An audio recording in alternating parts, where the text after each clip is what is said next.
Cependant, je voudrais insister sur un fait, c'est que ce n'est qu'un aspect du problème. Une démographie médicale favorable en zone rurale ne signifie pas, notamment, que la permanence des soins y soit assurée.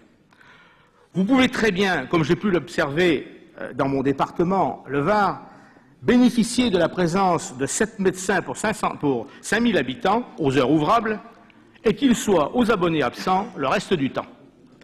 Si par-dessus le marché, l'organisation des secours sanitaires et d'urgence patauge, le résultat peut être catastrophique.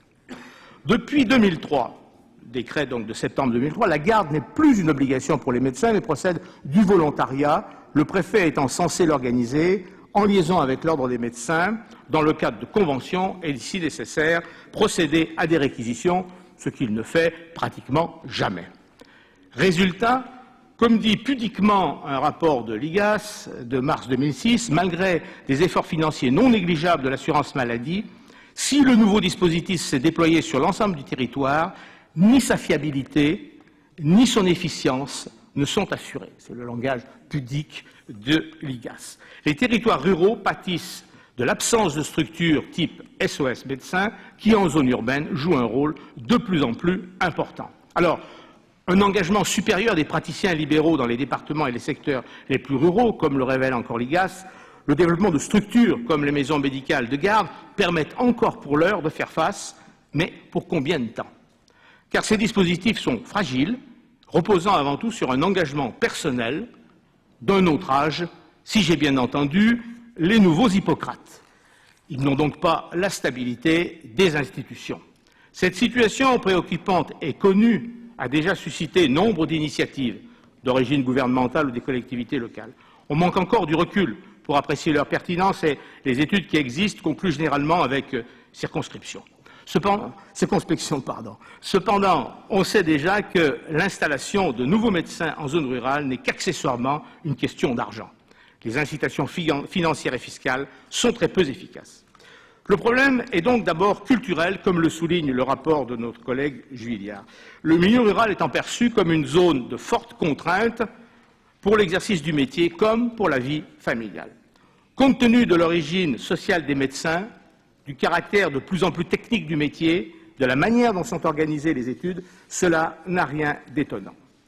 45% des médecins se recrutent dans des familles de cadres et d'intellectuels supérieurs. 17% de professions intermédiaires qui n'ont guère de connaissance réelle des contraintes, mais aussi des charmes du monde rural.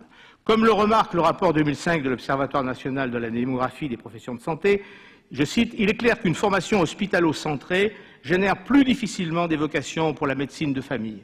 Les enseignements des expériences québécoises montrent d'ailleurs que l'organisation précoce de stages en milieu rural contribue à une moindre appréhension de ce lieu d'exercice. » On peut aussi penser que toutes les dispositions permettant d'alléger et de mieux répartir charges de travail et responsabilités auraient des effets positifs.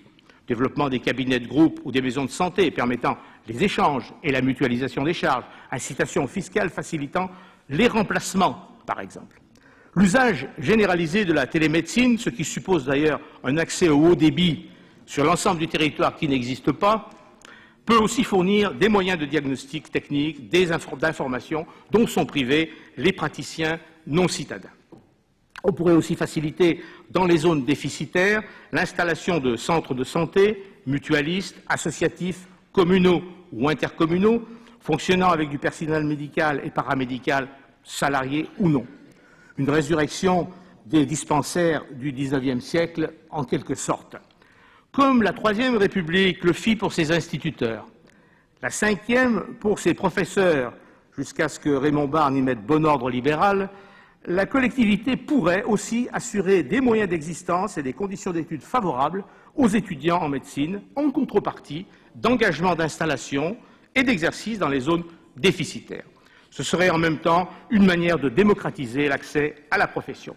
Et puis enfin, d'assurer un support, on pourrait aussi assurer un support professionnel et technique de proximité aux praticiens, tout simplement en ne fermant plus les hôpitaux locaux, en ne leur appliquant plus la tarification à l'activité, la fameuse T2A.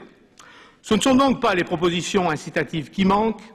Suffiront-elles à régler le problème? J'en doute fort, comme je doute, si tant est qu'un gouvernement, à commencer par celui-ci, ait vraiment l'intention de les mettre en œuvre, du succès de simples manœuvres de déconventionnement en ignorant que le moteur de notre système de santé n'est visiblement plus ce qu'il était à sa création, l'exercice de la solidarité, mais la recherche de l'intérêt personnel. Notre système, jusque-là, présentait tous les avantages. Liberté individuelle d'accès aux soins quasi universelle pour le patient. Liberté de prescription, d'installation, de mode d'exercice pour le médecin. Socialisation des dépenses découlant de ces libres choix individuels. Bien, un tel système, vous le savez bien, ne peut durer sans autorégulation, sans régulation éthique des patients et surtout des praticiens, c'est-à-dire sans la conscience forte des bénéficiaires de leurs responsabilités et de leurs devoirs. Je ne vois pas comment un droit de tirage illimité, permanent et sans contrepartie sur la richesse collective pourrait financièrement être tenable et moralement justifiable. Espérer réguler un tel système de l'extérieur par des mesures du type numerus clausus, contraintes tarifaires, incitation fiscale, autorisation ou interdiction au coup par coup est un leurre. Elles ne permettront tout au plus que de retarder le moment du collapsus. Les problèmes du monde rural sont le symptôme d'un mal plus général et plus profond. On n'y portera pas remède par des mesures ponctuelles et spécifiques, même si elles pourront avoir un rôle conservatoire utile, mais par une remise à plat de l'ensemble du système avant qu'il ne soit trop tard. La seule question, Madame la Ministre, y êtes-vous prête ?